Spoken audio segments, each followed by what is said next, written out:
Bonjour. Depuis quelques jours, nous voici entrés dans une nouvelle année. La charnière entre le 31 décembre et le 1er janvier était traditionnellement le moment de prise de résolution. Et ces résolutions naissent du désir de rendre notre quotidien plus agréable, rendre notre vie et celle des autres meilleure, de manière peut-être un peu caricaturale. Nous nous engageons principalement à arrêter de fumer ou à faire davantage de sport, manger mieux, être plus cordial avec notre belle-mère, ceci ne me concerne pas directement, s'investir dans une association, consacrer plus de temps à notre famille et j'en passe. Mais je propose que ces résolutions tout à fait respectables soient complétées cette année par des résolutions que peut nous inspirer la lecture du premier grand message du pape François, appelé dans notre jargon « exhortation apostolique ». Ces propos, vous le verrez, ne sont pas du jargon, mais bien concrets. Pour nous tous, êtres humains, soyons un visage d'amour et de bonté. Le pape nous y incite en soulignant que lorsqu'on communique le bien, il s'enracine et se développe. Pour les chrétiens, prenons l'initiative de resplendir de l'amour du Christ. Le pape nous interpelle en ce sens en déplorant qu'il y ait, je cite, des chrétiens qui semblent avoir un air de carême sans Pâques. Puis il poursuit, ainsi prend forme la plus grande menace, c'est le triste pragmatisme de la vie quotidienne de l'Église, dans laquelle apparemment tout arrive normalement, alors qu'en réalité la foi s'affaiblit et dégénère dans la mesquinerie. Et la psychologie de la tombe qui transforme peu à peu les chrétiens en momies de musée se développe. Pour ceux qui seraient enfermés dans le carcan d'hier, suivez l'invitation du pape à abandonner le confortable critère du « on a toujours fait ainsi » et être audacieux et créatif. Pour les pécheurs que nous sommes, décidons de ne pas hésiter à demander miséricorde, car comme le pape l'indique, Dieu ne se fatigue jamais de pardonner, c'est nous qui nous fatiguons de demander sa miséricorde.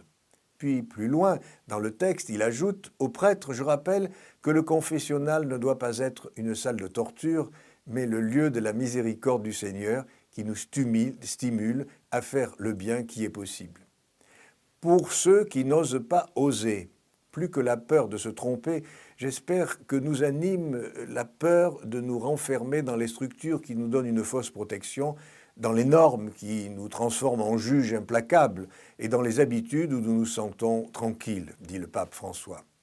Pour les fidèles de l'Église, engageons-nous à répandre la bonne nouvelle du Christ dans le respect de l'autre. Le pape nous invite à l'annoncer sans exclure personne, non pas comme quelqu'un qui impose un nouveau devoir, mais bien comme quelqu'un qui partage une joie, qui indique un bel horizon, qui offre un banquet désirable. L'Église ne grandit pas par prosélytisme, mais par attraction. Pour les prêtres et les laïcs responsables de paroisse, mettons-nous comme principe l'ouverture et l'accueil. Cela suppose que réellement la paroisse soit en contact avec les familles, avec la vie du peuple, et ne devienne pas une structure prolixe séparée des gens ou un groupe d'élus qui se regardent eux-mêmes. Pour les responsables économiques et politiques, décidez que l'homme a plus de valeur que le pouvoir et l'argent. Le pape nous demande de dire non à une économie de l'exclusion et de la disparité sociale. Une telle économie tue. Il n'est pas possible que le fait qu'une personne âgée réduite à vivre dans la rue meure de froid ne soit pas une nouvelle, tandis que la baisse de 2 points en bourse en est une. Pour ceux qui se sentent appelés par l'Église, ne craignez pas que votre vie ne soit pas à la hauteur des attentes, car le pape rappelle que les portes des sacrements ne devraient pas se fermer pour n'importe quelle raison. Ceci vaut surtout pour ce sacrement qui est la porte, le baptême. Et l'Eucharistie, même si elle constitue la plénitude de la vie sacramentelle, n'est pas un prix destiné aux parfaits, mais un généreux remède et un aliment pour les faibles. Le pape ajoute enfin que l'Église n'est pas une douane. Pour notre société, de plus en plus handicapée des sentiments, soyons sensibles aux drames qui se passent sur notre palier. Car le pape nous montre que presque sans nous en apercevoir, nous devenons incapables d'éprouver de la compassion devant le cri de douleur des autres. Nous ne pleurons plus devant le drame des autres. Leur prêter attention ne nous intéresse pas, comme si tout était une responsabilité étrangère qui n'est pas de notre ressort. Pour les prêtres qui risqueraient d'endormir les fidèles par leurs homélies, suivez les consignes du pape. Nous savons, dit-il, que les fidèles donnent beaucoup d'importance à l'homélie, et ceux-ci, comme les ministres ordonnés eux-mêmes, souffrent souvent, les uns d'écouter et les autres de prêcher. L'homélie doit être brève et éviter de ressembler à une conférence ou à un cours. Et chose demandée, que chaque semaine, un temps personnel et communautaire suffisamment prolongé soit consacré à la préparation de l'homélie, même s'il faut donner moins de temps à d'autres engagements, même importants.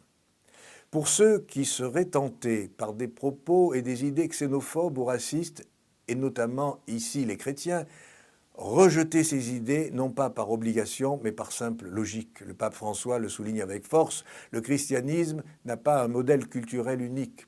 Par inculturation, l'Église introduit les peuples avec leur culture dans sa propre communauté, parce que toute culture offre des valeurs et des modèles positifs qui peuvent enrichir la manière dont l'Évangile est annoncé, compris et vécu.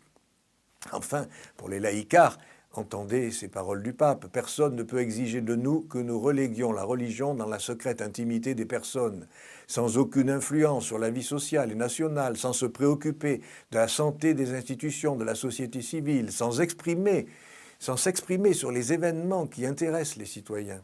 Qui oserait enfermer dans un temple et faire taire le message de saint François d'Assise ou de la bienheureuse Teresa de Calcutta? Est-il raisonnable et intelligent de reléguer les écrits dans l'obscurité seulement du fait qu'ils proviennent d'un contexte de croyance religieuse?